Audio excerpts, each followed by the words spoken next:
한 주간도 평안하셨습니까? 이제 메시아 잔치가 다음 주로 다가왔는데요. 정말 우리 태신자들에게 하나님께서 성령으로 감동 감화시켜 주셔서 마음 문이 열리고 주님 앞으로 나오는 역사가 일어나게 되길 주님의 이름으로 축원합니다. 전도는 참 힘든 것 같아요. 아무리 그 사람을 사랑하는 마음으로 전도를 해도 잘 될 것 같으면서도 잘 되지 않는 것 같아요.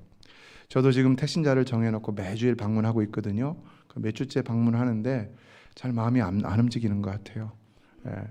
그러나 여러분, 갈라디아서 6장 9절은 우리가 선을 행하되 낙심하지 말지니 포기하지 아니하면 때가 이르면 거두리라고 그랬습니다. 여러분, 때가 이르면 반드시 하나님이 거두게 하실 줄로 믿습니다. 그래서 우리는 포기하지 않아야 되는 것입니다.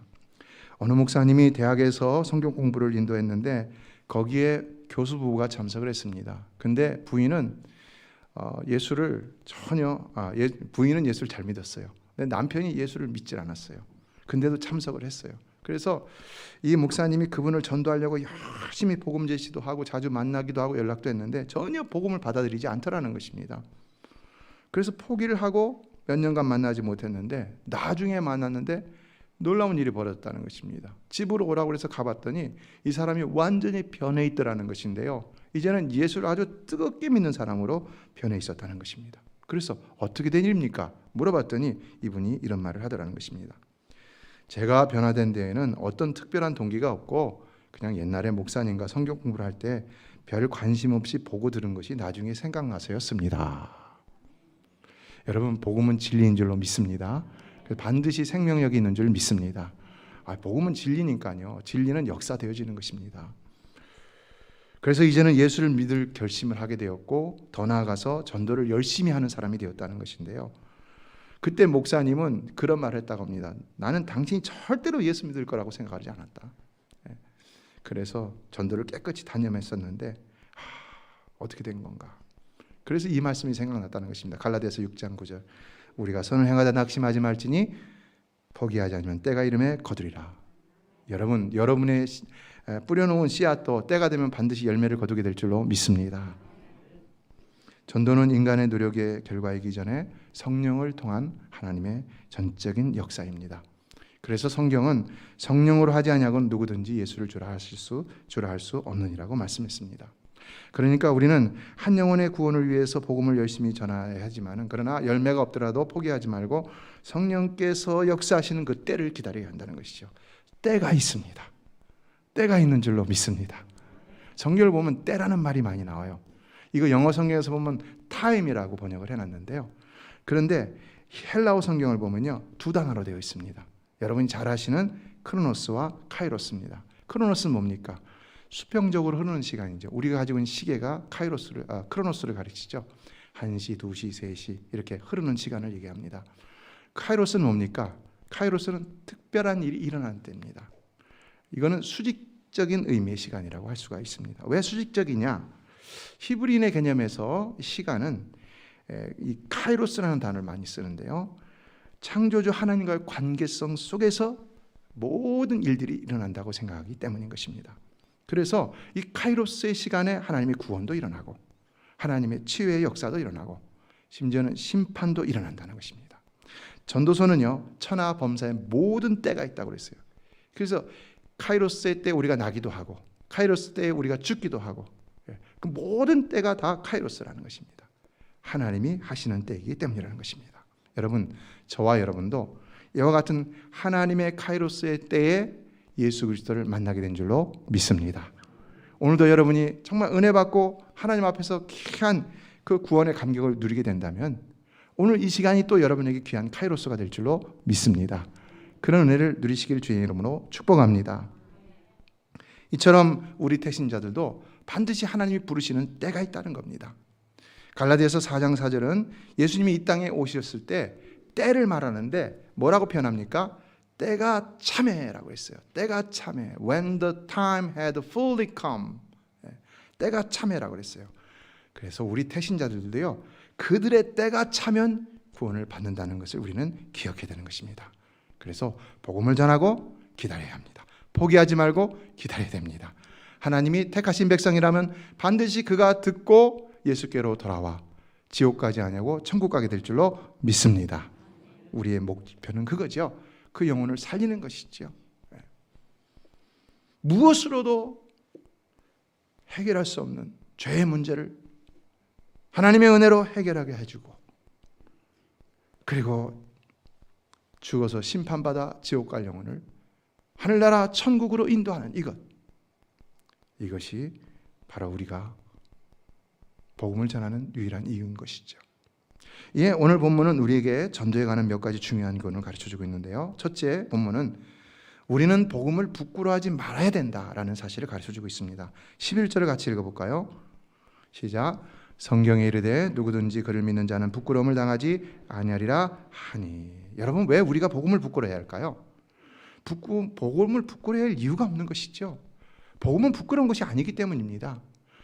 사실은 우리가 부끄럽기 때문에 복음을 못 전하는 것이죠. 또 우리가 복음 전하는 그 모습이 우리 스스로가 부끄러움을 느끼기 때문에 복음을 못 전하는 것이지, 결코 복음이 부끄러운 일은 아니라는 것입니다. 믿으십니까? 복음은 자랑스러운 것이죠. 그렇죠? 여러분이 좋은 상품을 가지고 있다면 그걸 내놓는 걸 부끄러워할 필요가 없는 것이죠. 그 좋은 거니까. 복음도 마찬가지라는 것입니다. 세상에서 가장 보물이 복음 아닙니까, 여러분? 그러나 본문이 기록된 시대는 로마 시대, 그리스도인들이 핍박을 받던 시대라고 할 수 있는데요. 당시에는 예수를 공개적으로 고백하는 것이 아주 그 그리스도인들에게 굉장히 치명적인 해를 가져다 주는 민감한 사안이었습니다.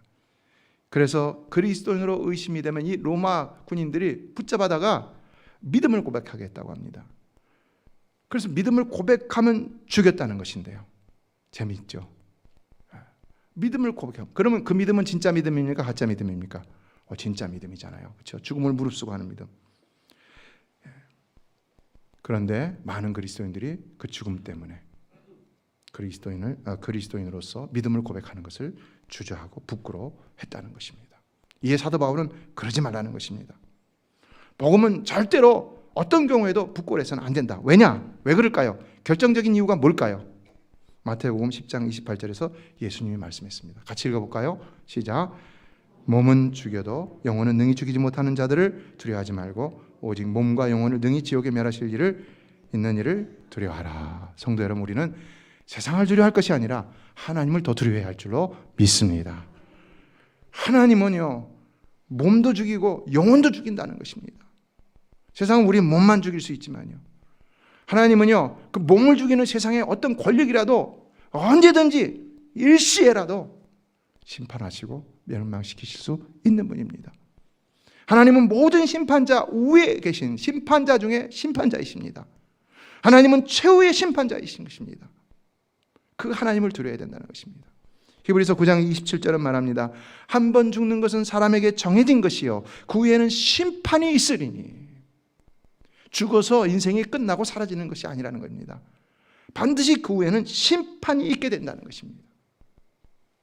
그런데 그때 그가 예수를 믿지 않는다면 어떻게 되겠습니까? 심판은 뭡니까? 네가 죄인이냐 아니냐 이거 가름하는 것이죠. 저지먼트, 바로 그것이 죄인이냐 아니냐 가름하는 것이죠. 그렇다면 우리가 심판대 앞에 섰을 때, 특히 하나님의 심판대 앞에 섰을 때, 예수 그리스도의 심판대 앞에 섰을 때 나는 죄인이 아닙니다 라고 할 수 있는 사람이 얼마나 될까요?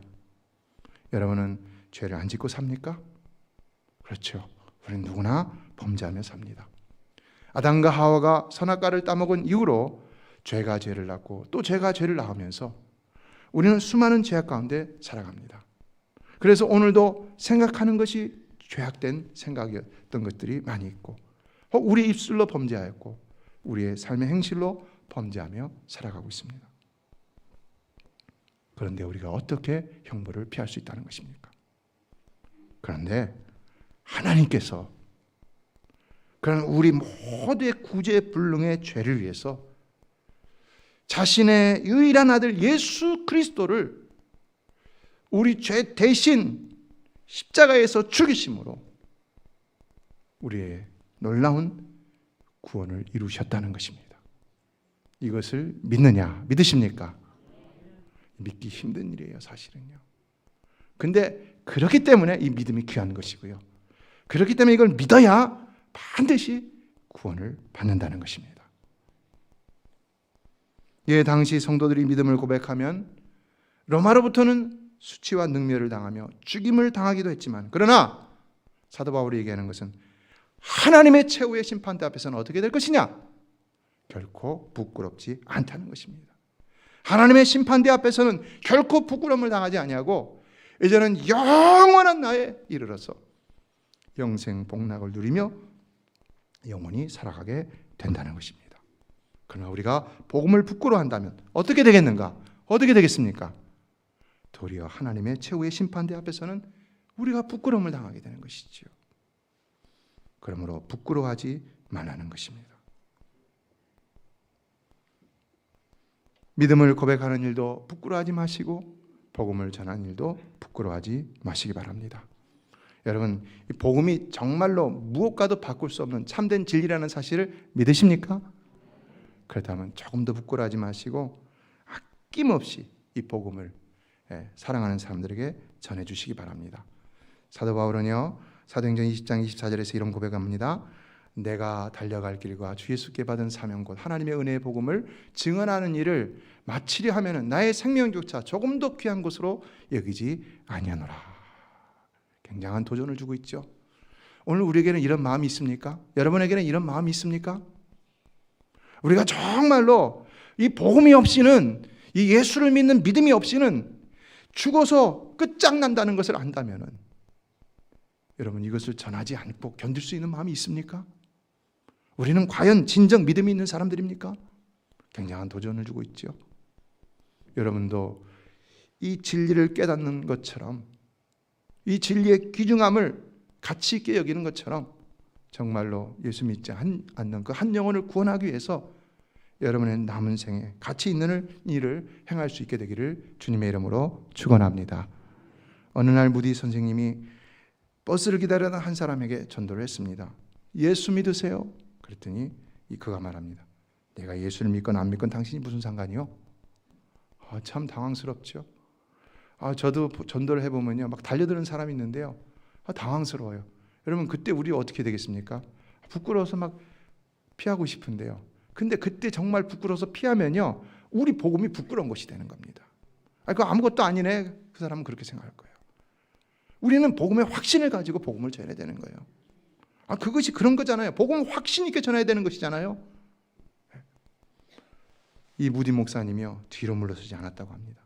도리어요, 당신이 나에게 화내는 것은 좋지만은 그래도 예수는 믿어야 합니다 라고 막 특명스럽게 말했다는 겁니다. 그랬더니 이 사람이 막 화를 내면서 당신 왜 자꾸 나를 괴롭히는 거요? 막 대들더라는 겁니다. 그때 무디 목사님이 도리어 그에게 이렇게 말했다는 것인데요, 그것이 내 직업입니다. 정말 지독해 보이죠. 어떻게 우리는 이렇게 못할 것 같아요. 그러나 뭘 가르쳐 줍니까? 그는 정말로 복음을 전하기 위해서 최선을 다했기 때문에 그만큼 많은 영혼들을 천국으로 인도할 수 있었다는 것이죠. 오늘 우리의 구령의 열정, 전도의 열정을 다시 한번 점검해 볼 수 있기를 바랍니다. 여러분은 정말 천국감을 믿으십니까? 믿으십니까? 그렇다면 여러분, 우리가 천국이 있음을 믿고 우리가 천국 간다는 걸 믿는다면 예수 안 믿는 사람들 어떻게 되겠습니까? 반드시 전해야 되는 것이죠. 복음 전하기를 부끄러워하지 않는 강한 전도자가 다 되시기를 주의 이름으로 축원합니다. 그의 평생에, 그의 영혼에 잊지 못할 생명의 구원자가 되실 수 있기를 주님의 이름으로 축복합니다. 둘째, 하나님의 구원은 누구든지 주의 이름을 부르기만 하면 되는 차별이 없는 은혜라는 사실을 본문은 가르쳐주고 있습니다. 12절을 다 같이 한번 읽어보겠습니다. 시작. 유대인이나 헬라인이나 차별이 없음이라 한 분이신 주께서 모든 사람의 주가 되사 그를 부르는 모든 사람에게 부요하시도다. 무슨 말입니까? 이 말씀은요, 좀 어려운 말로 말하면 복음이 가져다주는 은혜의 보편성을 보여주는 말씀이라고 할 수 있습니다. 구원에 있어서 가장 본질적인 말씀 가운데 하나인데, 여러분, 하나님의 구원은 이게 보편적이라는 것입니다. 차별이 없다는 것입니다. 왜 이 말을 하느냐? 유대인들은 배타적인 선민의식에 사로잡혀 있었기 때문입니다. 아브라함의 언약을 받은 그 후손들만이 구원을 얻을 수 있다. 유대인들만이 구원을 얻을 수 있다는 이런 배타적인 선민의식에 빠져 있었습니다. 그러나 사도 바울이 말하는 것은 그것이 아니라는 것입니다. 하나님은 유대인만의 하나님이 아니다. 이방인의 하나님도 되고 모두의 하나님이 되고 하나님은 차별이 없으신 하나님이라는 것입니다. 다시 말해 하나님은 가난한 자의 하나님도 되고 부한 자의 하나님도 되고 성공한 자의 하나님도 되고 실패한 자의 하나님도 되고 건강한 자의 하나님도 되고 병든 자의 하나님도 된다. 믿으십니까? 복음은 누구에게도 차별이 없다는 것입니다. 여러분, 우리가 복음을 위해 돈을 냅니까? 아니잖아요. 복음을 위해 공적을, 레저메이를 보여줘야 됩니까? 한국에서 말하는 스펙이 좋아야지 됩니까? 아닌 것이죠. 복음은 차별이 없다는 것입니다. 그래서 이어지는 13절을 보면요, 누구든지 주의 이름을 부르는 자는 구원을 받으리라 그랬어요. 누구든지, 아무나 예수를 믿기만 하면 다 구원을 얻게 된다는 것입니다. 얼마나 심플합니까? 얼마나 단순합니까? 이게 진리인 것이죠. 진리는요, 복잡하지 않아요. 단순합니다. 그런데 우리가 질문할 수 있습니다. 어떻게 죄 많은 인간이 구원을 얻게 되는 그 일이 복잡한 일인데 그 복잡한 일을 이렇게 단순하게 해결할 수 있는가? 그런데요, 잘 보세요. 그 복잡한 것은 하나님이 다 해결해 주셨다는 겁니다. 우리는 단순하기만 하면 된다는 겁니다. 믿으시기 바랍니다. 하나님이 그 복잡한 것을 아들을 통해서 일시에 해결해 주셨어요. 우리는 믿기만 하면 되는 것입니다. 하나님이 얼마나 위대한 분이십니까? 하나님이 얼마나 놀라운 분이십니까? Amazing grace, amazing God. 하나님 놀라우신 하나님이신 줄로 믿습니다. 우리가 믿는 하나님, 그런 하나님입니다. 여러분, 세상에 이런 신앙이 있습니까? 세상의 종교들은요, 다 무언가를 자기가 해야 됩니다. 그래야 구원을 얻거나, 그래야 뭐 득도를 하거나 열반의 경지에 올라가거나 혹은 다음 생에 위대한 존재로 태어난다고 가르칩니다. 그런데 하나님은 아니라는 것입니다. 우리의 위대하신 하나님은 오직 그분의 은혜로 인해서만이 우리가 구원을 얻는다는 것입니다. 예수를 믿기만 하면 구원을 얻는다. 이게 그래서 우리는 이것을 가르쳐서 복음이라고 말하는 겁니다. 여러분, 다른 종교에 복음이라는 단어가 있습니까? 있으면 좀 가르쳐 주세요. 제가 들어보지 못했어요. 이 복음이라는 말을 헬라어로 유앙겔리온이라고 하는데 기쁜 소식, 좋은 소식, 선한 소식이라는 의미를 가지고 있습니다. 그럼 무엇이 세상에서 진정 기쁜 소식이고 선한 소식이고 좋은 소식인가? 많이 있죠. 그러나 가장 기쁜 소식, 복음 중에 복음은 예수 구원하신다는 놀라운 은총, 하나님의 은총의 소식인 줄로 믿습니다. 여러분이 찬송하셨죠? 예수 구원하신다. 예수 구원하신다. 우리는 이 복음을 전해야 할 줄로 믿습니다. 이처럼 구원은 오직 하나님의 은혜로 받는 것입니다. 어거스틴의 참회록, 루소의 참회록, 톨스토이의 참회록을 세계 3대 참회록이라고 말합니다. 회개한 내용을 기록한 거예요. 근데 이것을 비교해 보면요, 각자의 처한 상황도 다르고 변화되는 과정도 다르고 뭐 모든 것이 다 개별적으로 다르다 할 수 있는데 공통점이 하나가 있습니다. 뭘까요? 그것은 이들 모두에게 이들이 회개할 때 거역할 수 없는 하나님의 은혜가 찾아왔다는 것인데요. 이들이 어떻게 해서 참회를 했느냐? 이들의 노력으로 한 것이 아니라는 것입니다. 하나님의 은혜가 찾아왔기 때문에 이들이 회개할 수 있었다는 것입니다. 여러분, 이 시간에도 하나님의 은혜가 여러분의 심령을 찾아가시기를 주님의 이름으로 축원합니다. 주의 이름으로 축복합니다. 꼭 그렇게 되길 주의 이름으로 축원합니다. 이처럼 우리 기독교는 은혜의 신앙이라고 할 수가 있는 것입니다. 은혜의 신앙. 이것을 믿고 우리는 세상에 나가서 담대히 이 복음을 누구에게나 선포할 수 있어야 하는 것입니다. 이에 셋째, 구원의 주관자 하나님은 예수를 보내셨을 뿐만 아니라 또한 반드시 전도자를 보내셔서 영혼을 구원하신다는 것인데요. 두 가지입니다. 구원의 이중성이 있습니다, 여러분. 자, 예수님이 십자가에서 죽으셨다고 우리 모든 자가 십자가에 죽으심으로 인류의 모든 죄가 다 해결된 것입니까? 다 해결됐지요. 그러나 그걸 나에게, 그 은혜를 내가 가져오려면 어떻게 됩니까? 내가 믿어야 되는데, 그렇기 때문에 하나님은 이 우리 구원의 역사에서 두 가지를 행하신다는 것입니다. 하나는 예수를 통해서 우리를 대신해서 십자가에서 우리 죄값을 치르게 하셨고, 두 번째는 그 놀라운 이 복음의 사실, 이 진리를 갖다가 우리로 하여금 누군가에게 전하게 하신다는 것입니다. 우리는 이 두 번째를 굉장히 간과하는 것 같아요. 하나님의 주권을 믿는 신앙이 이 두 번째 전도자의 역할을 갖다 축소시키는 이런 감이 없지 않아 있는데요. 반드시 기억해야 됩니다. 그걸 14절이 말하는데요. 같이 읽어보겠습니다. 시작. 그런즉 그들이 믿지 아니하는 일을 어찌 부르리요? 듣지도 못한 일을 어찌 믿으리요? 전파하는 자가 없이 어찌 들으리요? 어떻습니까, 여러분? 믿지 아니하는 일을 어찌 부르리요?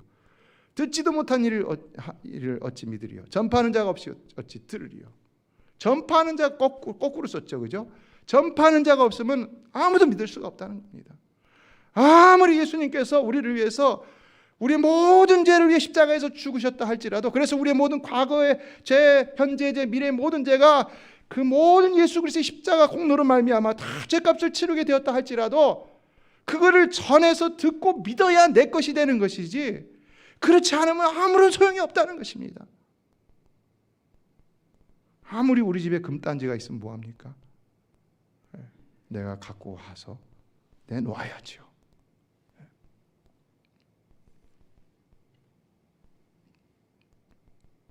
그래서 우리는 한 영혼을 구원하기 위해서 반드시 복음 전파라는 절대적인 사명을 우리가 받았다는 사실을 잊어서는 안 되는 것인데요. 그래서 예수님은 세상을 떠나시면서 다른 말씀 안 하시고 딱 한마디 하셨어요. 그러므로 너희는 가서 모든 민족을 제자로 삼으라. 복음 전하라는 말씀밖에 안 하셨어요. 왜요? 그가 오신 목적도 이것이고, 그렇죠? 앞으로도 계속 해나가야 할 목적도 이거잖아요. 왜? 그의 삶의 어떤 구원, 그 메시아로서의 그의 삶의 목적이 바로 영혼을 구원하는 거잖아요. 그는 가셨고 이제 우리가 감당하라는 것입니다. 우리가. 그래서 사도행전 1장 8절 그랬죠. 오직 성령이 너에게 임하시면 너희가 권능을 받고 예루살렘과 온 유대와 사마리아 땅 끝까지 이르러 내 증인이 되리라. 성도 여러분, 성령 충만하셔서 반드시 복음을 전하는 사명자가 되시기를 주의 이름으로 축원합니다. 이것은 우리가 반드시 해야 되는 일이에요. 이것은 우리가 해야 되는 일이에요. 하나님이 해야 되는 일이 아니라 우리가 해야 되는 일이에요. 우리가 행할 때 성령이 도우시는 거예요. 우리가 안 하면은 어떻게 되겠습니까? 직무유기예요. 직무유기예요. 이에 본문은 전도하는 자는 다 하나님이 보내신 사명자라고 말씀하고 있는데요. 보내셨다라는 말입니다. 보내셨다. 15절을 보면요, 보내심을 받지 아니하였으면이라고 그랬어요. 어찌 전파하리요 그랬어요. 우린 다 보내심을 받은 자들이라는 것입니다. 사도들을 보내심을 받은 자라고 얘기하거든요. 아포스톨이라는 것이 아포스톨로스라는 단어가 주님이 보내셨다, 샌드했다는 의미거든요. 근데 우리도 주님이 보내셨다는 거예요. 복음을 전하라고 보내셨다는 거예요. 꼭 기억해야 됩니다. 우리는 단지 구원 얻은 자가 아니에요. 보내심을 받은 자라는 것입니다. 믿으시기 바랍니다. 보내심을 받은 자예요. 사명자예요. 그래서 우리도 복음을 전해야 되는 거예요. 그러면 세상 끝날까지 우리 주님이 우리와 함께 하신다는 것입니다. 전도자는 이와 같은 하나님의 보내심을 받은 자로서의 위상을 가지고 복음을 전해야 되는 것이고요. 또한 하나님, 그러므로 말미암아 주님이 항상 함께 하심을 믿고 복음을 전해야 되는 것입니다. 얼마나 놀라운 은혜이고 특권인 것입니까? 꼭 기억하고 복음을 전해야 되는 것입니다. 말씀을 맺습니다. 미국의 부흥사요 청년 지도자였던 토리 존슨 목사님이라는 분이 있는데요. 이분이 놀라운 일을 경험했다고 합니다. 시카고에서 오클라호마주 털사까지 비행기를 타고 가는 도중에 전도 대상자를 찾았는데 이렇게 보니까 스튜디오스한 분이 얼굴에 수심이 가득해 있더라는 것입니다. 그래서 그를 불러다가 옆자리에 앉아놓고는 복음을 전했는데 그때 막 예수 믿으라고 하는데 하나님의 은혜가 임해서 그가 예수를 영접하게 됐다는 겁니다. 그랬더니 그 얼굴에서 막 그 수심이 가득했던 얼굴이 어둠이 사라지고 막 밝게 되고 기쁨을 갖게 되고 마지막 영접 기도 때는 막 눈물까지 흘렸다는 것인데요. 정말 놀라운 일이 일어난 것이죠. 그리고 이제 비행기가 이제 목적지에 도착했을 적에 그가 존슨 목사님에게 말합니다. 이 비행기에서 다시 만나 뵙지 못한다면 천국에서 만나 뵙겠지요. 언제 다시 만날지 모르는 것이지요. 못 만나면 천국에서 만나는 거지요. 근데 이 말이 굉장히 의미심장한 말로 들렸다는 것입니다. 이튿날 아침이었습니다.